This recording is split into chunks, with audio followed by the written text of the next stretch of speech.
Line of actual control पर सर्दी बढ़ती जा रही है, लेकिन चीन और भारत के रिश्तों पर जमी बर्फ पिघल रही है। रूस के शहर कजान से लेकर भारत और चीन के बीच एलएसी तक जो कुछ हो रहा है, उस पर सारी दुनिया की निगाहें टिकी हैं। चीन एलएसी पर पीछे हट रहा है और भारत के साथ अच्छे संबंधों की तरफ कदम बढ़ा रहा है। लेकिन एलएसी के भूगोल और कजान की केमिस्ट्री से ज्यादा ध्यान ड्रैगन के इतिहास पर देना जरूरी है, क्योंकि कजान में 5 साल बाद भारत और चीन के बीच गर्मजोशी के बावजूद अविश्वास की खाई इतनी जल्दी नहीं भरने वाली। नमस्कार, मैं हूं गौरव राजगुप्ता और आप देख रहे हैं हमारी स्पेशल टेली सीरीज अ यार ड्रैगन, जिसके पहले चैप्टर 5 साल बाद में हम आपको दिखाएंगे भारत के प्रधानमंत्री नरेंद्र मोदी और चीन के राष्ट्रपति शी जिनपिंग के बीच कजान में हुई मुलाकात और एलएसी पर चीन के पीछे हटने की असली वजह क्या है।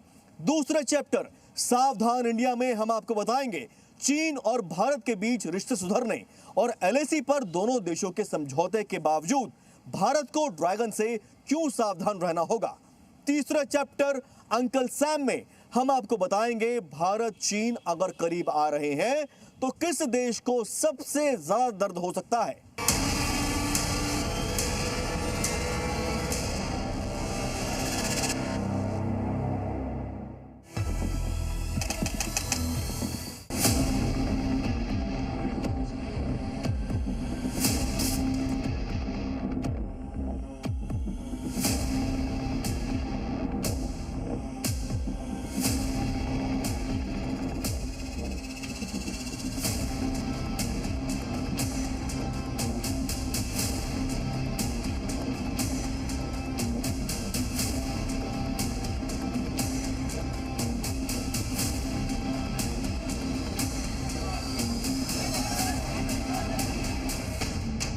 भारत के प्रधानमंत्री नरेंद्र मोदी और चीन के राष्ट्रपति शी जिनपिंग के बीच 5 साल बाद हुई मुलाकात की ये तस्वीर बता रही है।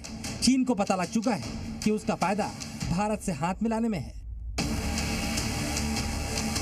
और भारत से पंजा लड़ाना सिर्फ नुकसान का सौदा है।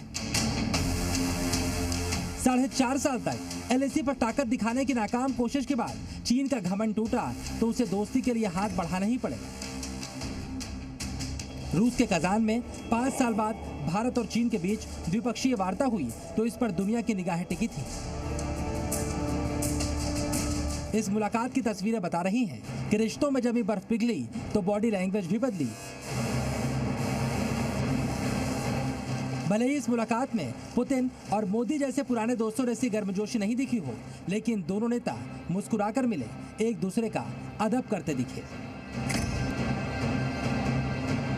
45 मिनट तक दोनों नेताओं के बीच द्विपक्षीय वार्ता हुई। इसके बाद भारत का संदेश साफ था, सीमा पर चीन पीछे हटा, इसलिए भारत हाथ मिलाने के लिए आगे बढ़ा और आगे भी चीन के साथ बराबरी का रिश्ता ही चलेगा। सीमा पार पिछले 4 वर्षों में उत्पन्न हुए मुद्दों पर बनी सहमति का हम स्वागत करते हैं। सीमा पर शांति और स्थिरता बनाए रखना हमारी प्राथमिकता रहनी चाहिए। म्यूचुअल ट्रस्ट, म्यूचुअल रिस्पेक्ट और म्यूचुअल सेंसिटिविटी हमारे संबंधों का आधार बने रहना चाहिए। इस बार भी ड्रैगन अगर लाइन पर आया है तो इसके पीछे चीन की कई मजबूरियां हैं। चीन अगर भारत के साथ बातचीत की टेबल पर बैठा, एलएसी पर समझौता किया, तो इसके पीछे बहुत बड़ा हाथ एलएसी पर दिखाए गए भारतीय सेना के शौर्य का भी है। सर्दियां शुरू होने वाली हैं और चीन के लिए सर्दियों में -40 डिग्री तापमान पर सेना की इतनी बड़ी तैनाती परेशान करने वाली रही है और 4.5 साल तक सीमा पर सैन्य जमावड़ा करने वाले चीन को समझ में आ गया है कि हर बार बढ़कर जवाब देने वाली भारतीय सेना को वो धमका नहीं सकता।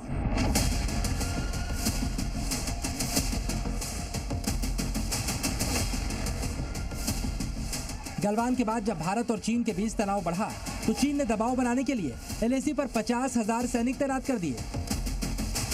जवाब में भारत ने भी 50,000 सैनिकों की तैनाती कर डाली। चीन ने अगर सीमा पर इंफ्रास्ट्रक्चर मजबूत किया तो भारत ने भी सीमा के इलाकों में सड़कों, पुलों और टनल का जाल बिछा दिया। इसके अलावा भारतीय सेना ने सबसे खतरनाक हथियार भी LAC पर तैनात कर दिए। और ये भी बहुत बड़ी सच्चाई है, चीन सिर्फ ताकत की भाषा ही समझता है। और गलवान के बाद अगर चीन की सेना ने पेट्रोलिंग करने के लिए भारतीय सैनिकों का रास्ता रोका, तो भारतीय सेना ने भी पिछले 4.5 साल में चीन को विवादित क्षेत्रों में एक कदम आगे नहीं बढ़ने दिया। इसके बाद चीन को भारत के साथ समझौते के टेबल पर आना ही पड़ा। जो हिंदुस्तान के बढ़ते रिश्ते नाते हैं क्वाड के साथ में और एशियन देशों के साथ में और वियतनाम, इंडोनेशिया, साउथ कोरिया के साथ में, वो साफ तौर पे चीन को नज़र आता है कि ये खतरा है। फिर साथ ही साथ चीन, अगर अमेरिका इन्वॉल्व हो जाता है ईरान के साथ में, तो चीन हो सकता है कि ताइवान के ऊपर हमला करे। ऐसे में वो चाहेगा कि जो हिंदुस्तान के साथ LAC का बॉर्डर है वो हर प्रकार से शांत रहे।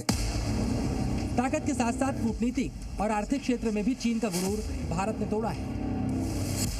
ये भी बहुत बड़ी सच्चाई है कि वर्ल्ड डिप्लोमेसी और इकोनॉमी में अगर चीन के सारे पेचकसे होते तो उसके तेवर भारत के सामने ढीले नहीं पड़ते।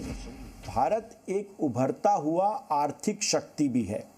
अगर आप देखिए तो ये भी अब स्पष्ट होता जा रहा है कि बहुत सारे अंतर्राष्ट्रीय जो कंपनियां हैं वो चाइना छोड़ करके भारत में निवेश करना चाहती हैं, और ये प्रेशर भी चाइना के ऊपर है। चीन तनाव कम कर रहा है, अच्छे संबंधों की तरफ कदम बढ़ा रहा है, पर भारत के सेना प्रमुख जनरल उपेंद्र द्विवेदी ने कहा है LAC पर समझौता अच्छा है, लेकिन विश्वास बहाली में वक्त लगेगा। ऐसे में सवाल उठता है, चीन के इतिहास को देखते हुए क्या वाकई उस पर भरोसा किया जा सकता है, या फिर हर रास्ते में भारत की राह में कांटे बिछाने वाले चीन ने मजबूर होकर भारत से हाथ मिलाया है।